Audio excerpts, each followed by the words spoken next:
It's a pleasure to be here among so many illustrious people, some who I've known for many years, others who I've known about for many years but have never met. And it's really great to reconnect with a lot of people that I've known too. Dennis is right, I am his tormentor. We poke each other a lot through email and in person, and I say, "You're a plant guy, you old rascal," and he says, "Ah, you synthesis guy," and so it's kind of that thing. Anyway, I've changed the title just a little bit, but the content's the same. And what I'm going to do is show you what happens when you plant people identify a psychedelic natural product and give it to a chemist. And so I'm going to talk about what the chemists have done to try to exploit those as new leads, generate new molecules. You've probably heard of a lot of them.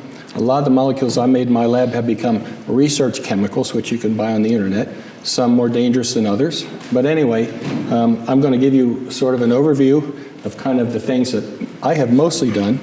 And we're going to talk about tryptamines, phenethylamines, and ergolines, the areas I've worked in. Mostly phenethylamines and ergolines, in particular LSD. Almost no one has worked with the chemistry of LSD other than my lab for the last couple of decades. So some of these slides really need no discussion. You all know these. Teonanacatl, Aztec food of the gods, psilocybin mushrooms. And of course, all of you know that they contain these 4 oxygenated tryptamines. Now, I have to warn you, I am going to talk about some chemistry. And I taught chemistry for many years, and I taught a review of chemistry to the pharmacy students, and whenever I would say I'm going to talk about organic chemistry, there was a collective groan from the audience. Now, I'm aware that psychologists and psychiatrists don't know any chemistry, and a lot of botanists don't really know any chemistry.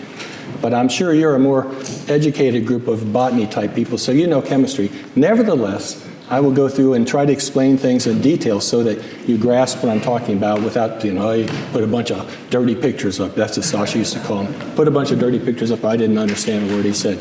So actually, if I say something that's really confusing, and if you look around and it looks like other people are confusing, raise your hand, and I will try to clarify the point. So we know that psilocybin mushrooms contain these 4 oxygenated tryptamines. So this is tryptamine, and this is the 4 position, this is the 5 position.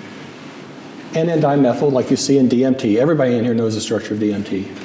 And for psilocybin, you have this R group is a phosphate group. And when you ingest psilocybin, the phosphate is hydrolyzed by phosphatases, and it generates the hydroxy. The phosphate comes off, and you have a hydroxy. And it's actually psilocin, or as Albert Hofmann would have said, psilocin, that's actually the active species. So psilocybin is what we call a prodrug. It's not active per se, but it's activated in the body. So this is one of the templates, and I'll talk about some analogs of that.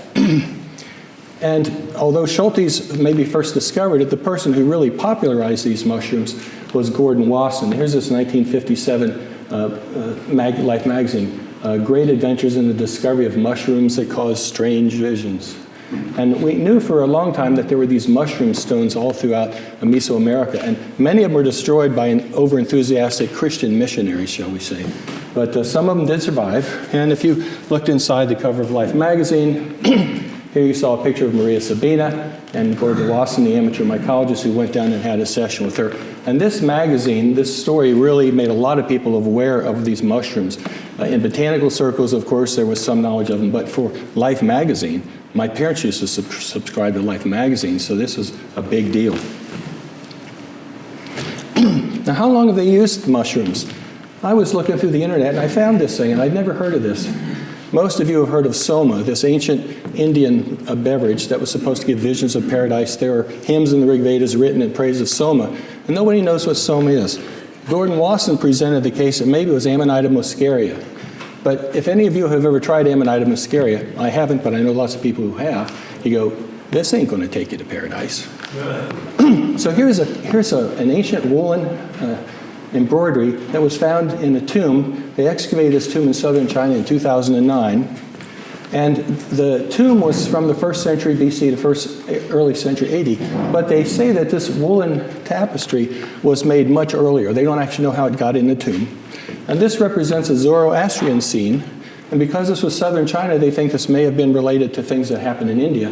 And this priest, as they describe him, is holding a mushroom over this altar of fire. And there's some other iconographic things. There's bees and butterflies that they say signify that this was an ancient sacred ritual.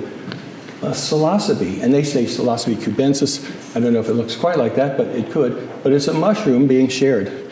So is it possible that psilocybin mushrooms were the magic ingredient in early Soma?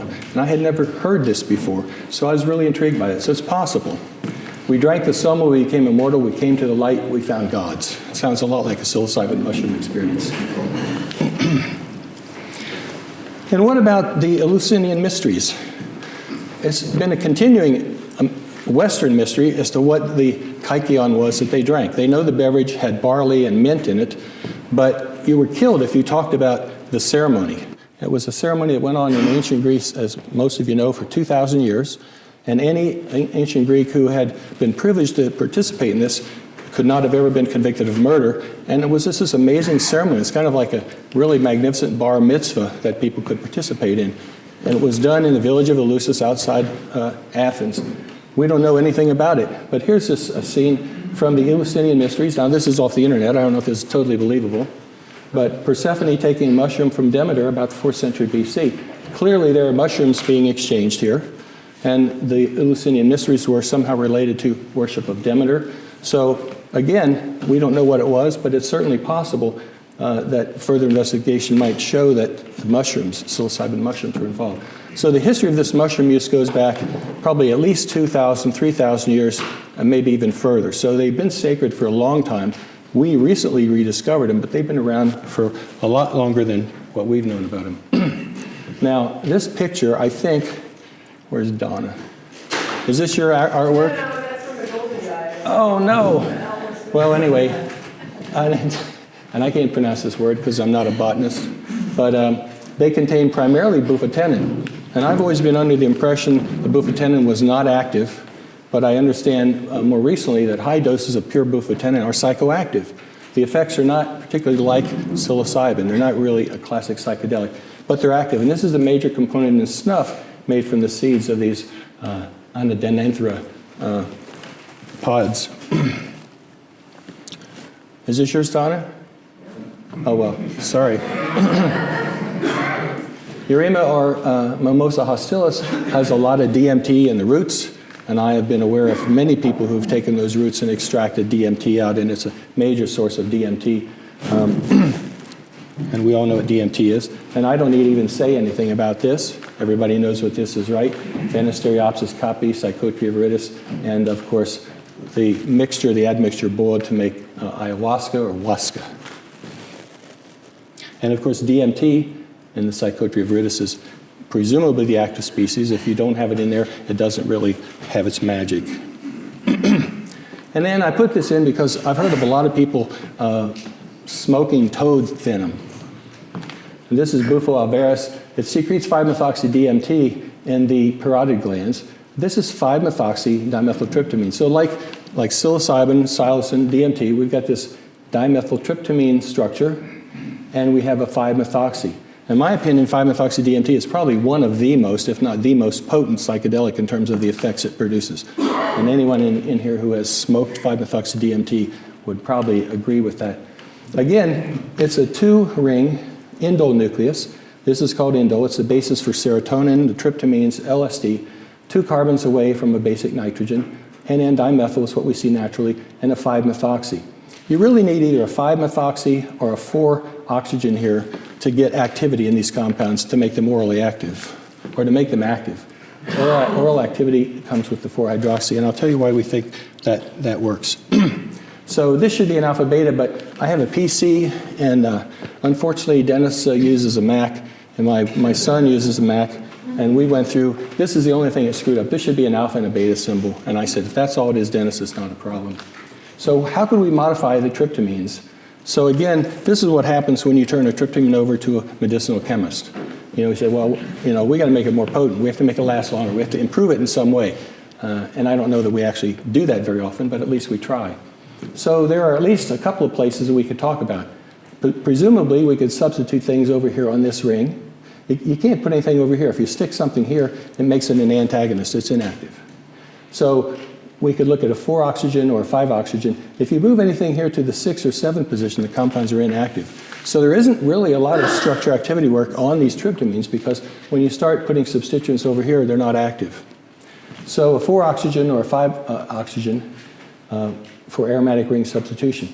Also in the alpha-beta side chain positions, you could attach things here. So each of these little angles is a carbon atom with 2 hydrogens attached. And then N substitution. In the natural dimethyltryptamine, we have methyl groups, 1-carbon methyl groups. So you can modify those, and those have been modified, and I'll just comment briefly. So the problem with tryptamine or 5-methoxytryptamine or even DMT or 5-methoxy-DMT is they're broken down by monoamine oxidase in the liver. It's a reversible monoamine oxidase. You can block that deamination by attaching an alpha-methyl here. It's the same situation in amphetamine. Amphetamine is phenethylamine, which is not active with an alpha-methyl attached. And like you have dextro and levo or DNL amphetamine, you can make DNL alpha-methyltryptamine. So here we have the R isomer, and I've shown this hydrogen coming out toward you with the methyl going back, or the S isomer with the methyl coming forward and this hydrogen back. These are quite active. The S isomer that I've shown here is the most active of these two. And this is AMT, known as AMT. This would be SAMT. The S enantiomer are more active than the R. And 5-methoxy alpha-methyltryptamine. And Sasha reported this, Sasha and I reported this years ago. We resolved it into its 2 enantiomers, and it's the S isomer that's more active than the R. And orally, this compound has a dose of around 1 to 2 milligrams. So it's quite potent and long-acting. So just some numbers I pulled out. Most of these numbers I pulled out of TCAL, Sasha's compendium of tryptamine structures. So DMT, 6 to 100 milligrams smoked, and I've just indicated it lasts up to an hour, but that's quite variable. It could be 20 minutes, an hour, some people 2 hours. 5-methoxy-DMT also smoked. 15 to 20 minutes is typical, but some people can stretch this out to an hour. Very potent. The dose 6 to 20 milligrams is much more potent than DMT itself. Probably 10 to 15 is a more reasonable dose. I think when I smoked it, somebody gave me 20. It was too much. And then psilocin, which is orally active, 10 to 20 milligrams, but doses have gone up to 30 or 40 milligrams. 3 to 6 hours, or 7 hours maybe. So these are orally active, these are smoked, these are smoked. Now, if you start putting larger groups on the nitrogen, it resists deamination by MAO. So if you put an isopropyl, methyl isopropyl, now this becomes orally active. You put a methyl isopropyl and 5-methoxy, it becomes orally active, PO peros. And you can do the same thing with the 4-hydroxytryptamine, and it also becomes orally active. Now you put the diisopropyl on here, diisopropyltryptamine, DIPT, it's orally active and has very weird effects. It changes your perception of pitch. So everything sounds like this if you take diisopropyltryptamine. The 5-methoxy diisopropyltryptamine is quite potent. This is an interesting compound that not many people have looked at, but diisopropyl 4-hydroxytryptamine, it's a very potent, intense compound with a fairly short action. So you can block deamination either by adding something to the side chain alpha position or by adding large alkyl groups to the nitrogen. So we asked a question, okay, DMT is not orally active, bufotenine is not orally active, but psilocin is orally active. Why is that? This is a question I asked back in 1980, and this is a paper we published. We used 360 megahertz NMR, nuclear magnetic resonance spectroscopy, and that was a high field back in those days. So we ran an NMR on DMT, bufotenine, and psilocin. Now, in an NMR, it depends upon the magnetic fields and the magnetic spins of the hydrogen atoms. So they have a characteristic absorption in the NMR that you can see as a peak in a trace. So we have 2 hydrogens here, and we have 2 hydrogens at this position. And they interact with each other, and they interact with the magnetic field in the NMR. The same thing is true here. Now, for DMT or for bufotenine, when we looked at the NMR spectrum, we could tell from the interpretation of the spectra that the side chains were twisting around, and they weren't really hindered in any way. And you could see that by the similarity of the peaks for the protons at those 2 positions. But when we looked at psilocin, they were different. They weren't equivalent. Something was happening that was keeping the side chain from spinning around. And we used a software program called, I think, Lakun 3, and we could interpret what the side chain actually looked like when we were seeing that coupling pattern. And what it looked like is that the side chain was bent back into what was called a gauche orientation, which is French for left-handed, right? Gauche. And we proposed maybe there was a hydrogen bond here.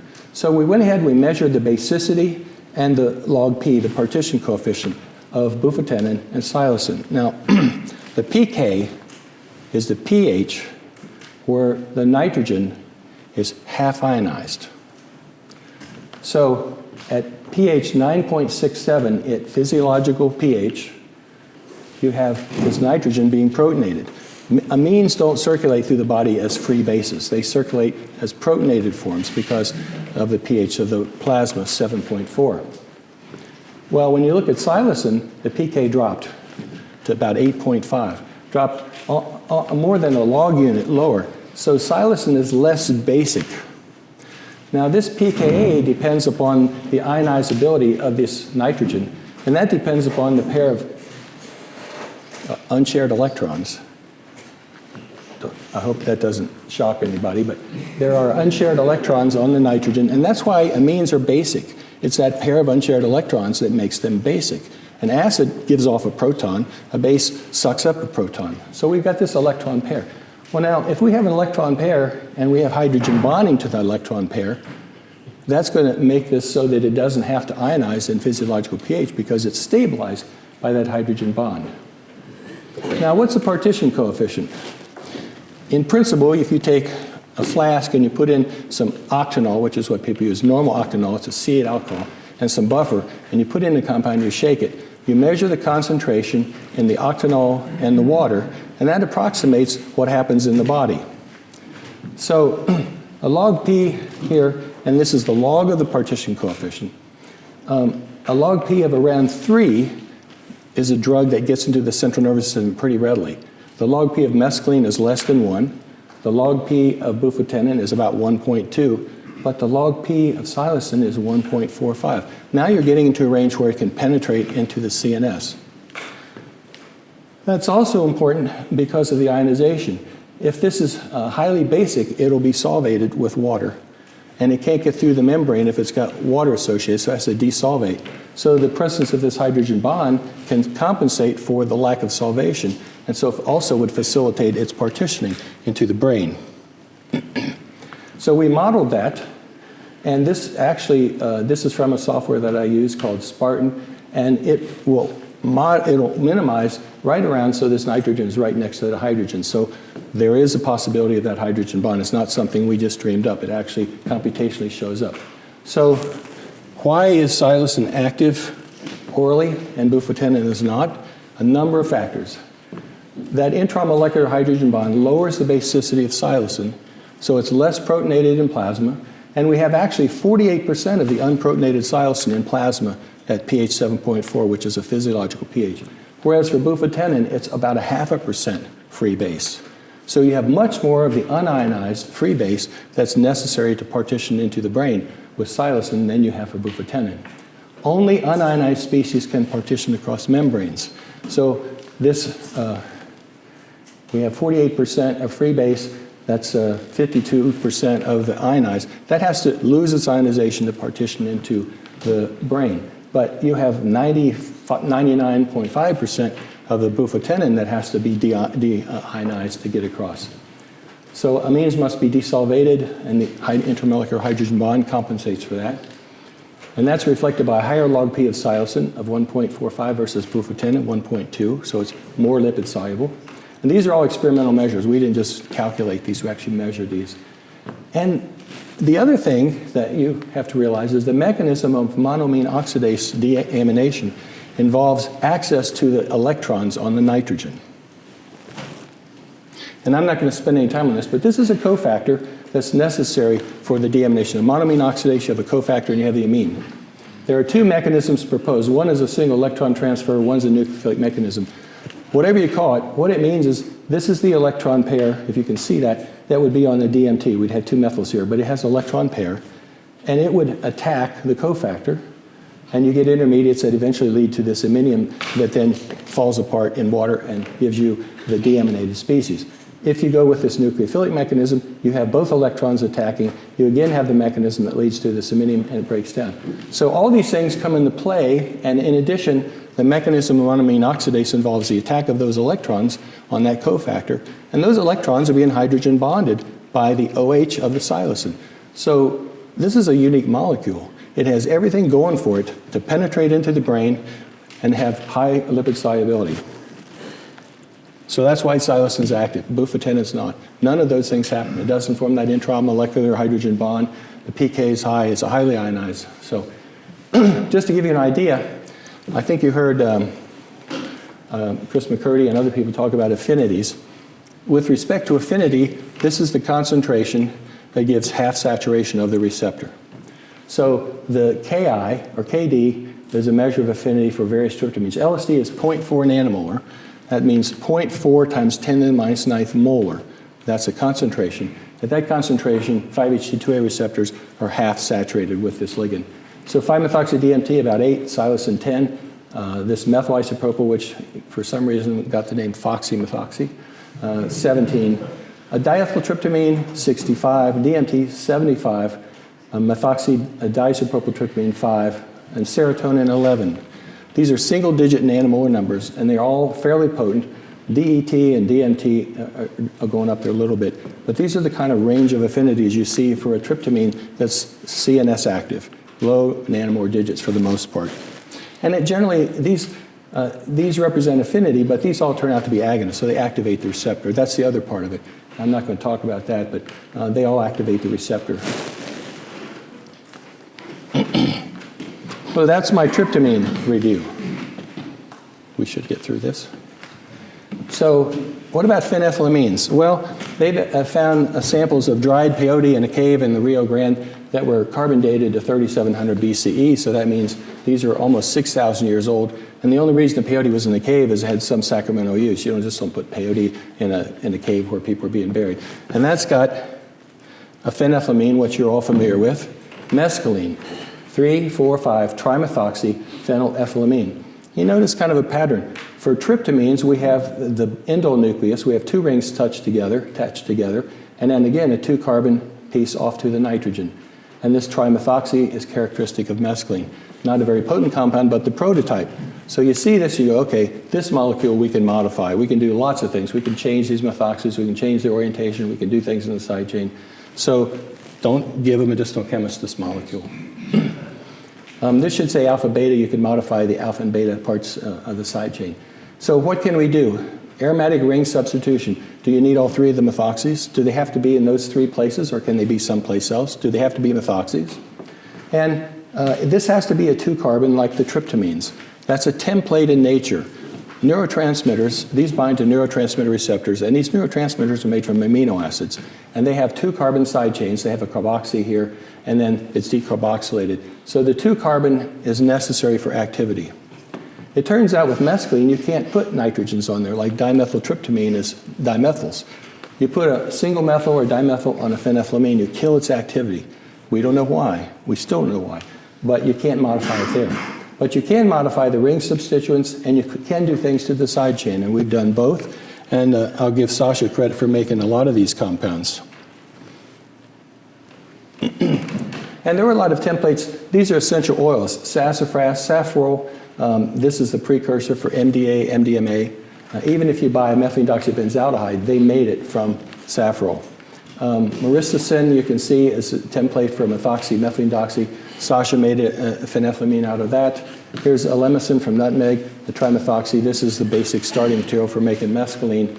Apiol from parsley oil, dill apiol from dill, alpha acerone from sweet calamus, a 2,4,5 trimethoxy. So these all give you ideas for the kinds of things you could do to that ring. These are natural products, and plants do these things. So what happens if we make a mescaline analog with some of those substitutions? So this is mescaline. The dose of the sulfate would be in the 250 to 400 milligram range. That would be for an average dose, I guess. If you move one of these methoxys over to this position, so it's a 2, 3, 4, It's inactive, and that was established back in 1936. There was a lot of interest in mescaline. You know, Arthur Hefter identified it from the peyote cactus in 1896, and Ernst Spath synthesized it in 1919. So this was a lot of early work was focused on mescaline. So they did some natural things. They moved one of these methoxys. It was inactive. You make 2,4,5 trimethoxy, also not active up to 300 milligrams.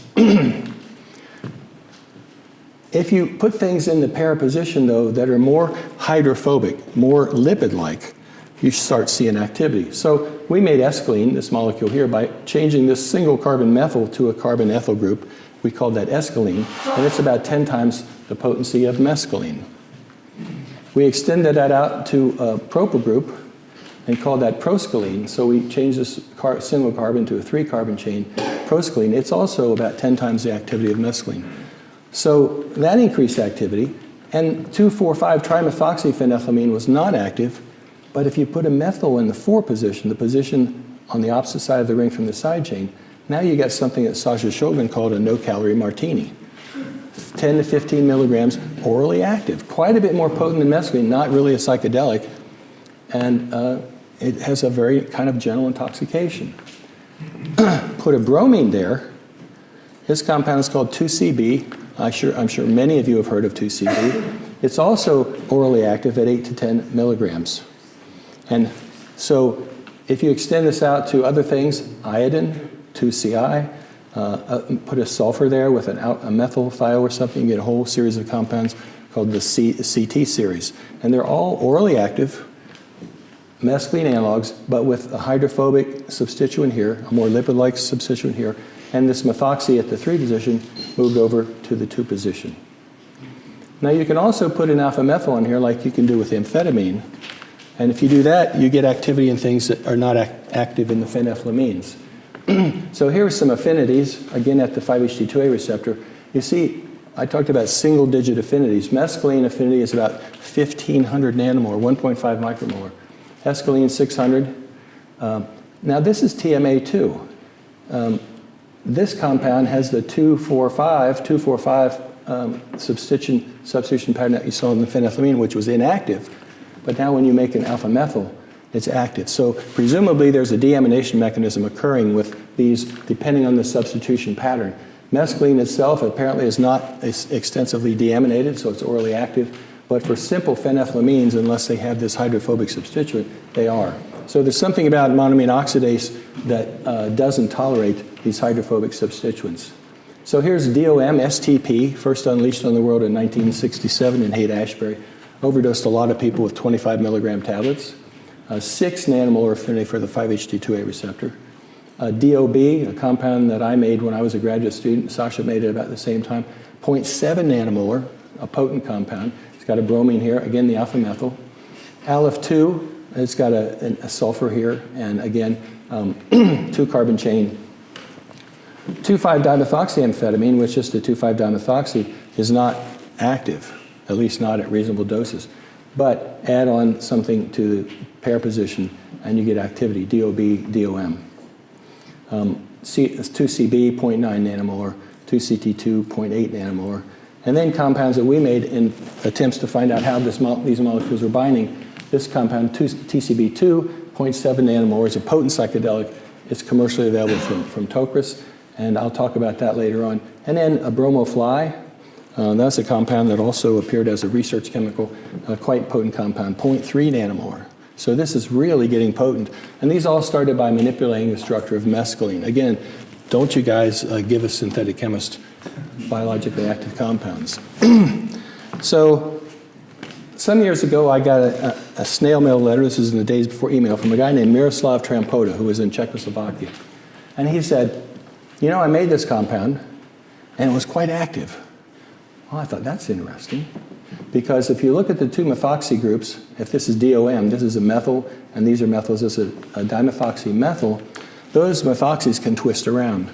They're relatively freely available to rotate, so I've tried to show that here. So they can swing around. So what Miroslav had done was taken this methoxy and tied it into the 4-position methyl of DOM. He said it was active. So I had a student named Andy Hoffman who was working this project. So we made that. We called it Andy's benzofuran. And DOM in a drug discrimination assay, this is another one of those Greek symbols, micromoles, should be micro there, micromoles per kilogram. 0.9 micromoles per kilogram in this rat assay we used. And Andy's benzofuran was only 7. It was much less active, about 8-fold less potent than DOM. So I thought, well, this doesn't sound very interesting. So the question became, well, what does the orientation of these methoxys have to be to interact with the receptor? So we twisted it around and turned it and hooked this methoxy into this position. So just imagine we took this, added carbon, and hooked it in this position and made a furan.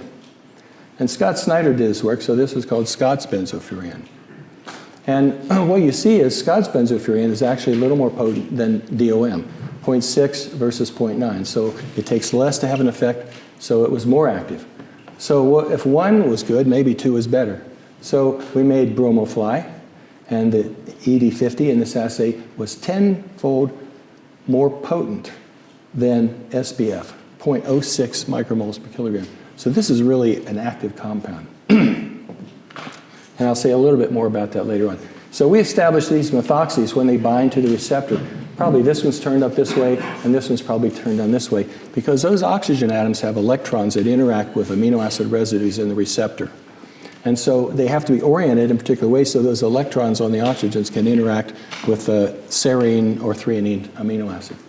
Well, then the question became, well, how far can you take this silly notion? So you can convert these furans into pyrans. I had a student named Aaron Monty who worked these out. This is a dipyrano compound, but its ED50 wasn't very great. 1.2 was less potent than DOM. And so then we looked at the furan in the 5 and the pyran in the 2, or the pyran in the 5 and the furan at the 2. And it turns out this one is the most potent. And so what that told us was you have to have the right orientation, but within the receptor, there's not much tolerance for a big piece of molecule here. It doesn't tolerate it here, but if it's a 5-membered ring, it does. So we've determined the orientation of these methoxys when this flexible molecule binds, and also that wherever this thing binds in the receptor, there isn't much tolerance for steric bulk or molecular bulk around it. And just to show you some of the efficacy on these compounds, here's DOB, and it has an affinity of about 1 nanomolar in this assay.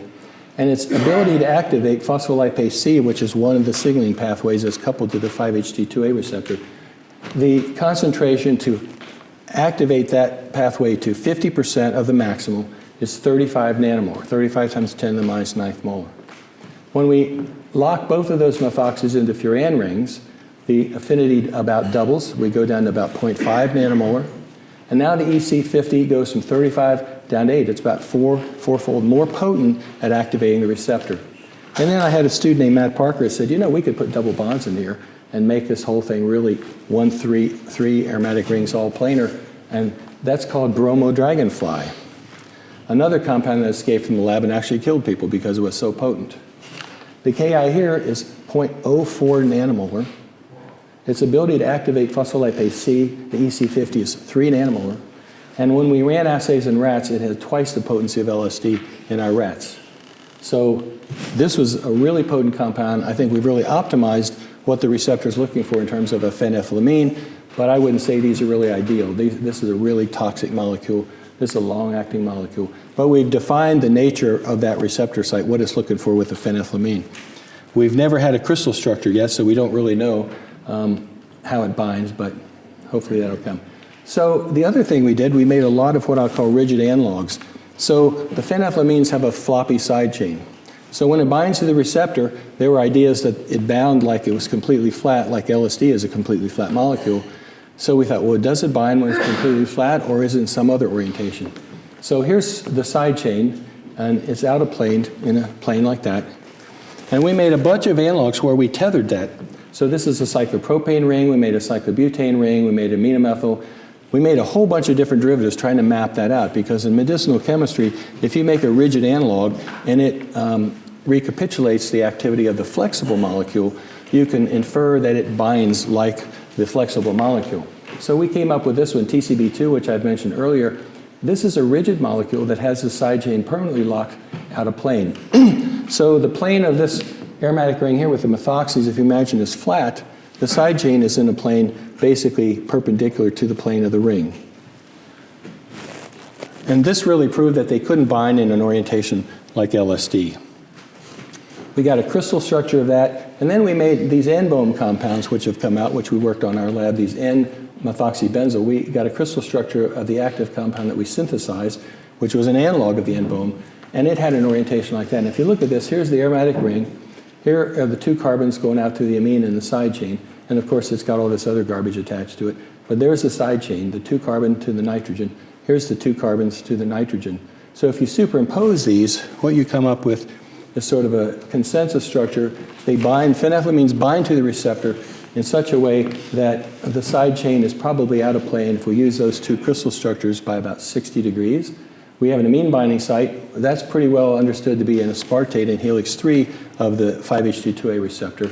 There's also a hydrogen bonding site for this 5-oxygen, which we think from mutagenesis studies we identified is in helix 5. It's called 5.42.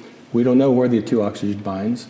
And there's probably some hydrophobic region because we know if you put iodine, bromine, things like they're more active. So this is sort of a consensus picture of how they bind. We did a lot of work mutating the receptor, and we had a whole library of these compounds that we put in, tried to figure out what's the actual receptor residues. We never could figure that out. I'm still hoping we may get a crystal structure of that. So that's the phenethylamines. So now I'm going to talk about a more interesting compound, perhaps. So sources of ergolines. And there are lots of people who recognize this right away. This is ergot infecting grain. And so we have the ergot alkaloids as natural templates.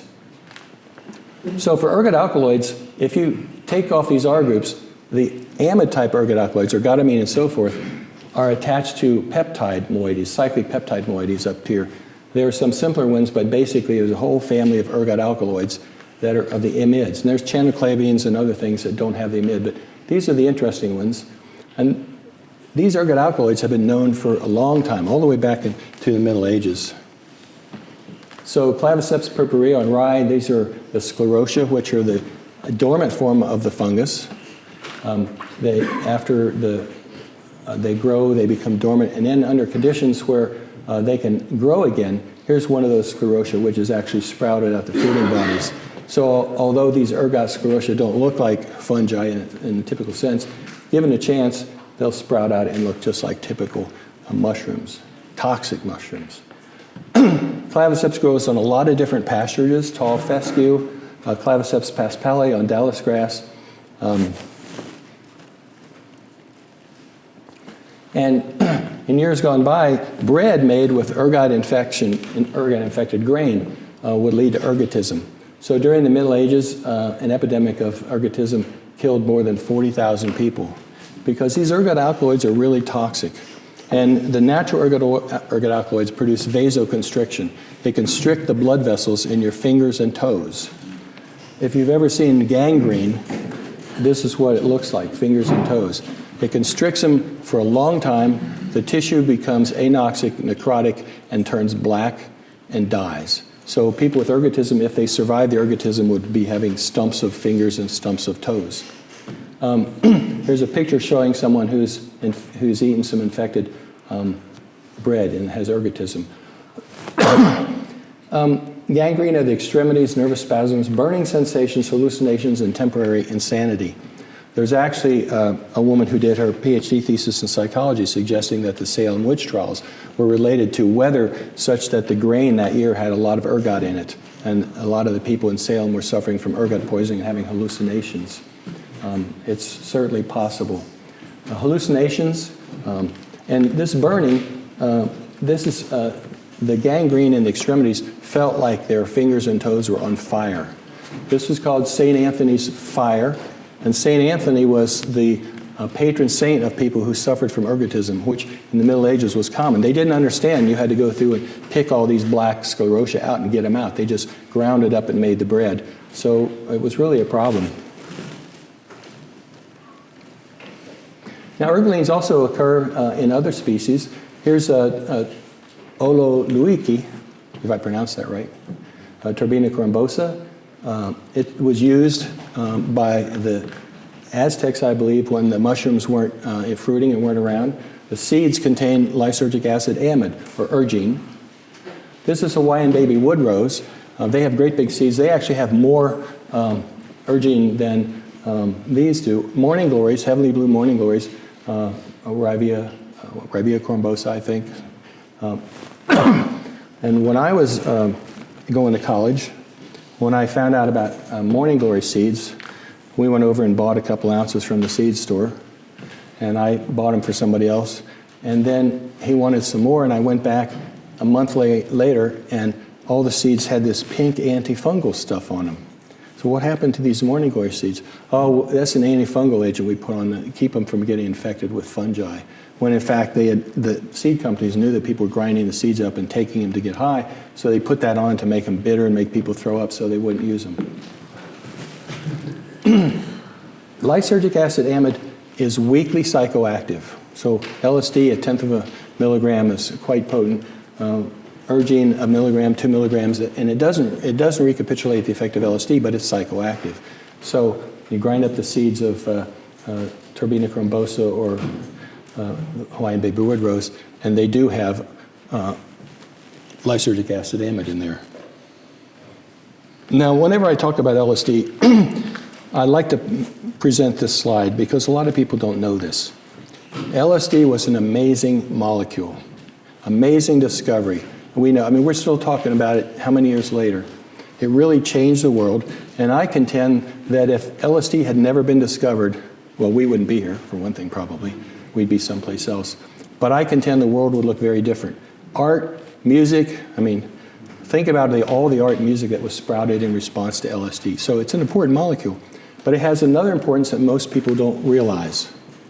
In the 1940s and earlier, if you had a child that was schizophrenic or suffered from a major psychiatric disorder, psychiatry in that era blamed the parents. So you had mothers called refrigerator mothers. You didn't nurture your child. You didn't breastfeed the child properly. You were cold to your child. It's your fault your child is sick. That's what they thought. That's what psychiatry was telling people, majority of psychiatrists, at least in the US. So mental illness was related to bad parenting. 1943 was when Albert Hofmann discovered the effects of LSD. What happened 10 years later? We had serotonin discovered in the central nervous system. Prior to 1953, everyone believed that all the serotonin in the body was in the gut, in enterochromaffin cells. And in fact, 90 to 95% of the serotonin in the body is in the gut.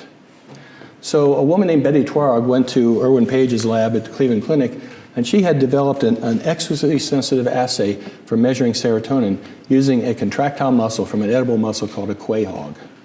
And I don't know what a quahog is, but anyway, it had a contractile muscle. If you tie a thread on each end of that muscle and hang it up in an organ bath, and you put serotonin in, it contracts. And you can hook up an apparatus to measure the strength of that contraction. And the more serotonin you put in, the stronger that contraction is. So she went to Irwin Page's lab, and she said, I'd like to analyze mammalian tissue for the presence of serotonin. So he said, that sounds like a good idea, go ahead and do it. She said, and then she said, I want to analyze the brain to see if there's serotonin there. And Irwin Page poo-pooed her. He said, there's no serotonin in the brain, it's all in the gut. You're not going to find any. But she prevailed, and she analyzed cow brain, mammalian brain, sure enough found serotonin. Well, you may not be chemist in here, but if you compare serotonin with the structure of LSD, there are some similarities. Would you agree? So by 1954 and thereafter, there were quickly hypotheses developed that the effects of LSD were related to the blockade of serotonin in the brain, and later, a year later, were related to activation of serotonin systems in the brain. And suddenly, people thought, maybe neurochemistry has something to do with behavior. Now, today, we take that as a given, but in the early 1950s or earlier, they weren't aware of that. So LSD really catalyzed, was part of the catalysis to start this whole revolution of looking at brain neurochemistry. Chlorpromazine was introduced around 1952 or about the same time. It eventually came over. But LSD catalyzed this understanding. It was such a potent compound, and it had CNS effects, and it had this template that looked like serotonin built within the structure.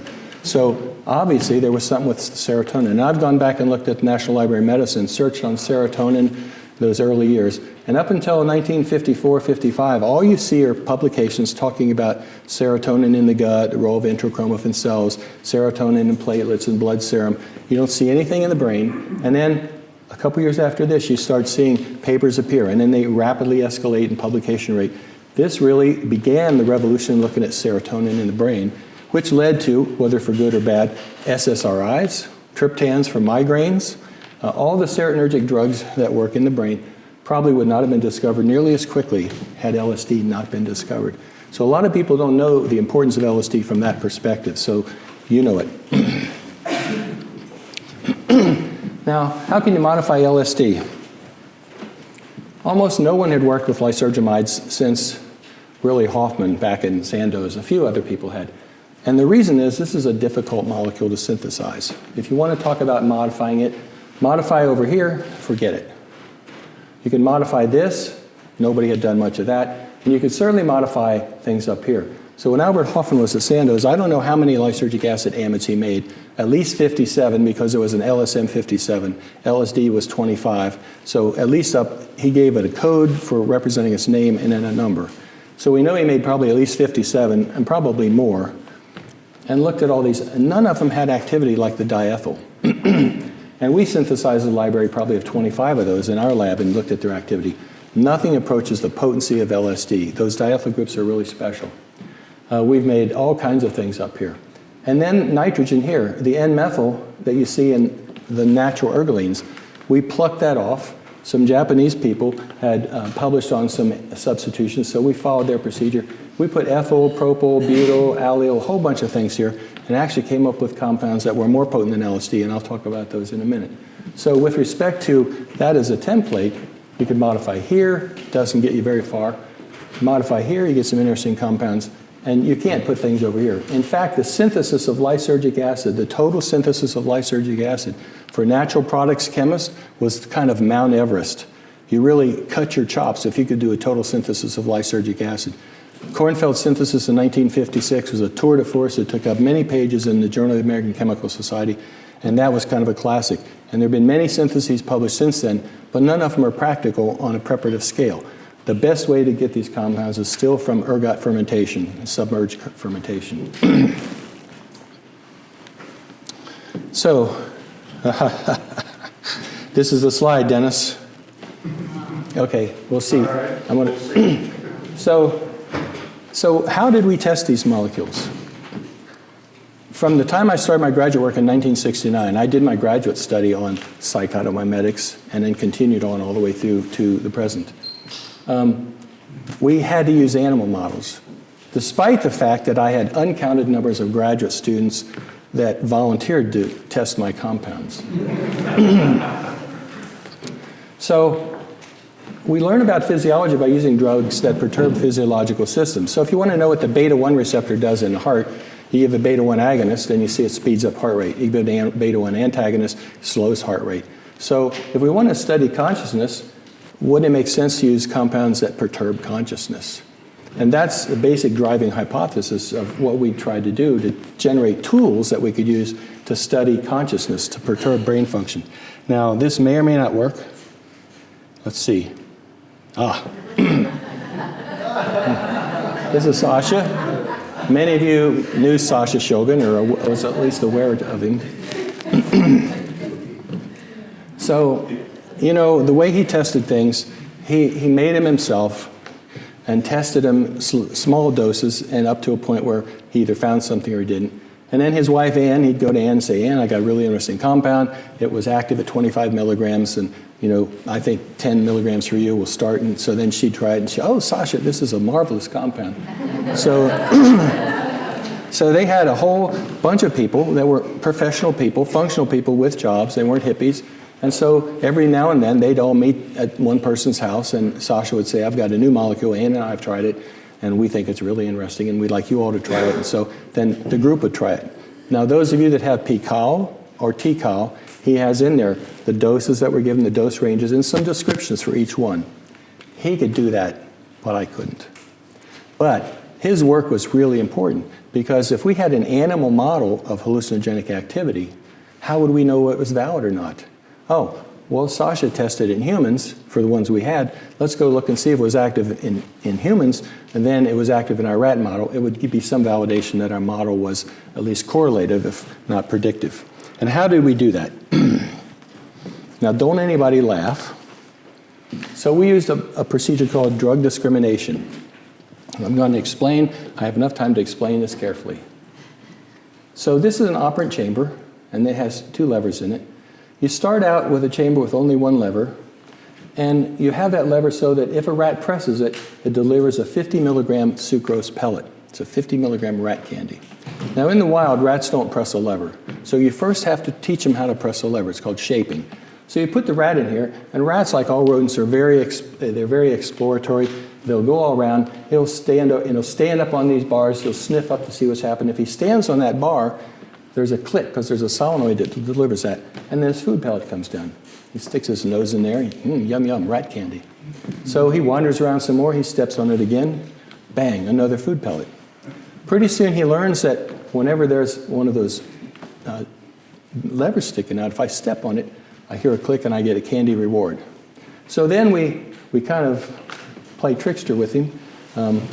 Not quite like Schultes was a trickster, but anyway. We put 2 levers in. And now we say, okay, we're only going to activate the lever when we give the rat a drug. So let's give this rat LSD, an injection. We do it intraperitoneally. We gave 80 micrograms per kilogram, which is a low dose for a rat. You don't see any other behavioral effects. This is a really sensitive assay. We put the rat in here and we turn on the right lever, but we don't turn on the left lever. So the rat comes in, he sees these levers. He knows if I press this lever, I'm going to get something. He presses the left lever, nothing happens. He presses the right lever, he gets a food pellet. Oh, okay. So he starts doing that. It takes him a while to understand that only the right lever is working, but he starts to understand it. So then we take him out, 15-minute training period. The next day we put him in, we give him a placebo saline injection. We turn on the left lever, we don't turn on the right lever. So now he goes in, he presses the right lever, nothing happens. He presses the left lever, food pellets. So over a period of 2 to 3 months, it takes that long, the rat will reliably learn that if we give him LSD, he only presses this lever and he gets food pellets. If we give him placebo, he only presses this lever. Now this is a powerful assay. It'll detect any centrally active compound. You can use amphetamine, MDMA, we've done those, all those. And at doses below those that produce any overt behavior. So the rat doesn't look any different at all. People have asked me if our rats are hallucinating. I said, I have no idea. Anyway, so after he learns this, and this is a robust assay. The other thing is there's something called a third state hypothesis. If we've trained this rat to respond to the injection of LSD and we give him amphetamine, he responds on the placebo lever. If we give him MDMA, he responds on the placebo lever. He only responds on the drug-associated lever if the drug we give him was like the training drug, in this case LSD. So say we made some analog of LSD, we gave it to the rat, we put him in here, he's trained to press on the right lever, so he says, I think you gave me LSD. Now, that is not much of an assay if you know what LSD normally does to humans, right? But it's the best we could do. And we actually have shown that the potency and drug discrimination in LSD-trained rats parallels really nicely human doses. So it's a good assay. So here's some of those compounds we made. So here's the diethyl group, and we replaced the methyl of LSD, took it off completely, or put in ethyl or propyl, allyl, isopropyl, butyl, phenethyl. FLAD and ALAD both are research chemicals now. You can buy them on the internet. So here's the potency of LSD. We set it as equal to 1. The FLAD, the potency is 2.3. ProLAD, 1.2. ALAD, 3.5. In rat assays, these compounds are all more potent than LSD. In humans, the ethyl is probably the most potent. But we see a general parallel with what happened in humans. And I can't tell you about any lab assays we did on any of these others, but I can tell you they parallel the rat potency. So if you extend out that group to a butyl, activity drops way off. An isopropyl, you branch it, activity drops off. A phenethyl here, sometimes gives active compounds when you have opiate-type activity, and that compound is inactive. So ED50 is from LSD-trained rats in that drug discrimination paradigm, and that's what we use for most of our studies. There's another assay, and this one is even sillier, so don't laugh. But I didn't develop it. It's called the mouse head twitch. So when we started working with rats, they cost about $2 a piece. White rats, white laboratory rats. And I understand now they're like $50 a piece. Or I don't know, are they more than that? About 50 a piece. Plus you have the per diem charges to keep them, and those went up too. So if you have a big rat colony, it's really expensive. And we had rats trained to MDMA, amphetamine, LSD, and maybe some other things. So we always had like 100 rats, and we're paying all this per diem, so it's expensive. Well, somebody found out if you give a psychedelic to a mouse, he shakes his head, he twitches his head. 90 hertz. 90 hertz, and it's fast. And the way you typically would do it is inject the mouse, put him in this chamber, and have a video camera, video the whole thing, and then play it back in slow motion and look for him to do this head twitch, and then score it. That's not very high throughput. So Adam Halberstadt, a colleague of mine who worked in Mark Geyer's lab, came up with a really good idea.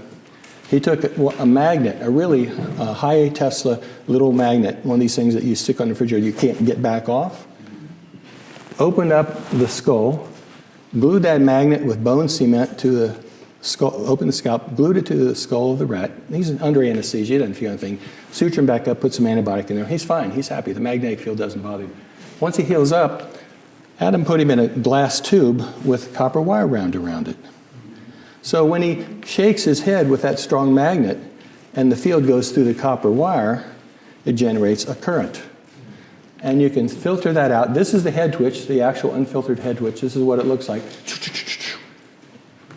And you can do it high throughput. You can have 10 of these mice or 20 of these mice. You don't have to train them like you do in drug discrimination. So that saves money. Mice are cheap. They're about probably what rats used to cost. And you can filter out. So here's an injection vehicle, like one twitch over this whole time period. 0.5 milligram per kilogram, you see twitches, 1 milligram, 0.5 milligram, 1 milligram, and you can quantitate these. So it makes it really easy. Here's LSD in that head twitch assay, dose response from 50 to 100 to 200 to 400 micrograms per kilogram, and you see you get a nice increase in head twitches. Now, this is what you're forced to work with in academia when you really wish you could have some humans to come in and say, you know, we'd really like you to try this. Drug discrimination, which is expensive and fewer people using it, costs a lot, you have to train them. Or this mouse head twitch where there's a couple labs using it and you get this correlation. So it speeds it up, but it's really a very poor echo of what you wish you could see in a model. So we asked the question, why is the diethyl group so important? If you change the diethylamide on LSD to anything else, activity drops off by typically an order of magnitude. So methyl, propyl, dimethyl, dipropyl, ethyl propyl, all kinds of things, activity typically drops off. The only molecule we ever found that had activity even close was a methyl isopropyl, and it was about 1/3 the activity of LSD, but everything else about an order of magnitude gone. So I had a student who said, let's look at the stereochemistry of this position. So this is a 4-carbon piece, it has the same number of carbons that you have in the diethyl, but it's hooked at the 2 position, and because it's asymmetric, you have an R and an S in enantiomer. When we tested those in drug discrimination, LSD was 25 nanomoles per kilogram for an ED50. This was 33. It was the same potency. This one was 4-fold lower. If you tie it into a ring, it was even less potent. So this said, you know, wherever that diethylamide is binding in the receptor, there's some kind of chiral discrimination. It's looking for a particular stereoisomer. How could we test that and find out? So the way we came up with, and we published this in 2002, was to lock those diethyl groups into the formation of a 4-membered ring. So if you take this carbon and you hook them together with another carbon, you get a 4-membered ring. So here's the diethyl groups essentially over here. And the thing that happens when you do that is you have 3 possible isomers. Those 2 methyl groups can be on the same side of that 4-membered ring. They can be on the opposite sides this way, or they can be on the opposite sides this way. So we've locked it in so that the ethyl groups can't move around like they do here. They have to stay in that fixed conformation. So here's 2 conformations of those ethyl groups. the front ethyl pointing down, the back one up in the back, the front one up and the back one down. And here are two of these isomers, one designated SS. You can see the similarity in terms of this position of this methyl and this one compared with the freely rotating LSD. And here's the top view. Again, you can see the similarity. So which one of these is active? This one, the SS. And this is actually a research chemical on the market called LSD. So people watch the stuff we publish. So that showed us clearly that when those diethyl groups bound, there was a very specific orientation. It didn't just bind in a flexible way. The receptor was looking for a specific orientation. And here's the ED50 in drug discrimination. Here's LSD. Here's the SS compound, really more potent than LSD. Here was the cis with the methyls on the both side of that ring. And here was the RR, much less potent. So these were the azetidides. So we had established the stereochemistry of the diethyl groups. And we did some virtual docking, which means computer representation of what we thought happened. We built a model of the 5-HT2A receptor. We docked LSD in there.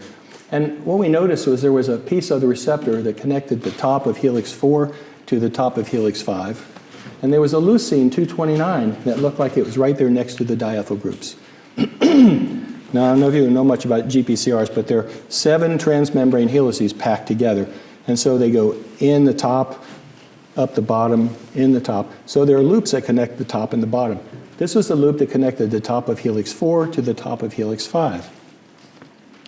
So my last student, John McCorvey, what we did is mutate. There's 229 was the second residue. We had 228 and 230.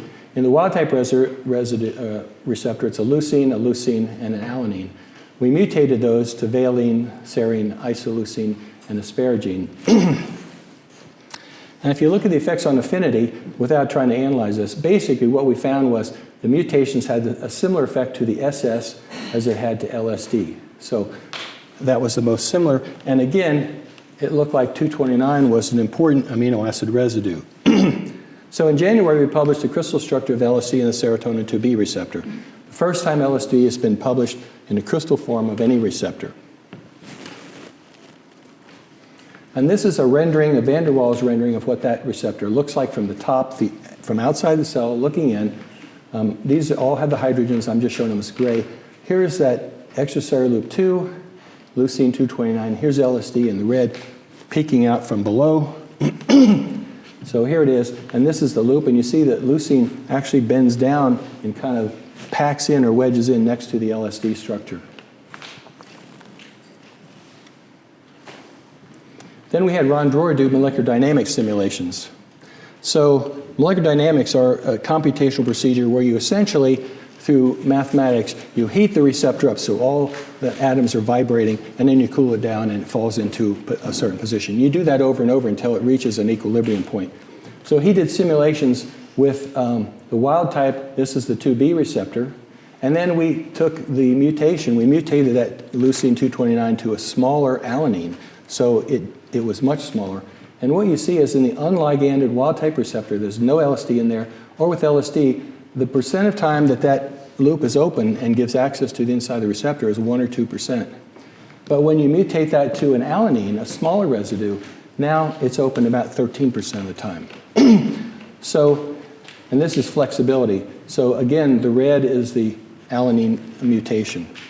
So we'd shown that that loop over the LSD doesn't open very often. It only opens a few percent of the time. We can just ignore this. So these are dose response curves, and I think Chris McCurdy referred to GQ, flux. So we looked at 2 signaling pathways. GQ-mediated calcium flux, which is the standard canonical signaling pathway for the 5-HT2A receptor, and then we looked at beta-2 arrestin recruitment. So if you look at the serotonin 2A receptor, the things that happen when you activate it inside the cell, there are about 9 different things that we know are turned on. It's not like an on-off switch.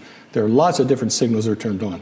So this GQ activation was the canonical one, producing increased calcium, and beta-arrestin 2. We thought, okay, you notice if we look at that, here's LSD in the purple, the SS azetidide, which was comparable to LSD in all of our other assays, it's right here, is purple, and the RR, which was less potent, it's over here, in the calcium flux assay. But when you look at the beta-arrestin recruitment assay, LSD and the SS-azetidide are both over here, but the RR is shifted to the right. So this is telling us with respect to arrestin recruitment, the SS, azetidide, and LSD are doing the same thing, producing arrestin. There's no difference between the isomers, the R and SS azetidide, if we look at the canonical GQ signaling. But there is when we look at beta-arrestin. So then, John McCorvey, who's doing a postdoc, he was my last grad student, he's a postdoc in Brian's lab, he did receptor kinetics. And so this is going back to the 5-HT2A wild type. So you incubate the receptor with tritiated LSD until it's reached equilibrium, and then you wash that off, put fresh buffer in, and you see how long it takes the LSD to come back out of the receptor. So the wild type receptor is this curve right here. And this is 600 minutes, 10 hours, before it really gets back down to baseline, 37 degrees centigrade. If you mutate that leucine 229 to an alanine, increasing the flexibility of that loop that's locked LSD in, now look what happens. Boom, it comes out and here's 240 minutes, 4 hours. So there's a very different kinetics off rate for LSD in the wild type versus the mutated receptor. Again, if you look at calcium flux, in the wild type versus the mutant receptor, you don't see any difference. Calcium flux doesn't care how long the LSD is locked in there. But with respect to beta-arrestin recruitment, when you do that mutation, you lose that arrestin recruitment. So arrestin is a molecule that has a lot of signaling properties. It's also responsible for internalization of the 5-HT2A receptor. We know that LSD causes a receptor to become desensitized or internalized.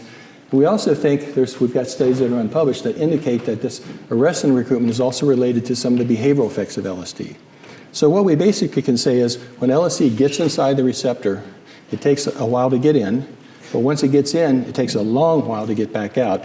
And while it's stuck in there, that prolonged being embedded in the receptor for a long time leads to recruitment of arrestin signaling, and that arrestin signaling we believe is related to some of the psychoactive effects of LSD. So the big question, so this is a crystal structure of LSD in the serotonin 2B receptor. And this is from this paper, Wacker et al., 2017, January, published in Cell.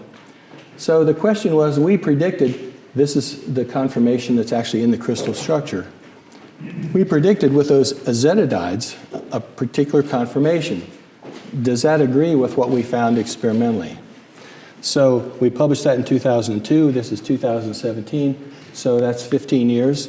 And indeed, when we superimpose the SS-azetidide on the crystal structure, it essentially superimposes. The R-azetidide would have this blue, would be over here, and would be down here. So we predicted in 2002 with those rigid analogs the conformation of LSD when it bound in the receptor. And this diethyl group is really important. And the receptor of the loop folds it in and holds it in. Probably these other analogs, lysergic acid, dimethylamide, and things like that, they just don't get trapped in. It's unique to the structure of LSD in that diethyl group. So I sometimes say it's kind of curious that that receptor has evolved to be exactly complementary to the structure of LSD per se. So I should acknowledge I didn't do this work all myself. I had 45 graduate students, 31 postdocs, and visiting scholars. And for 29 years, my work was funded by the National Institute on Drug Abuse, believe it or not. So with that, I'm finished. I hope I kept everybody awake. I finished on time. Thank you very much.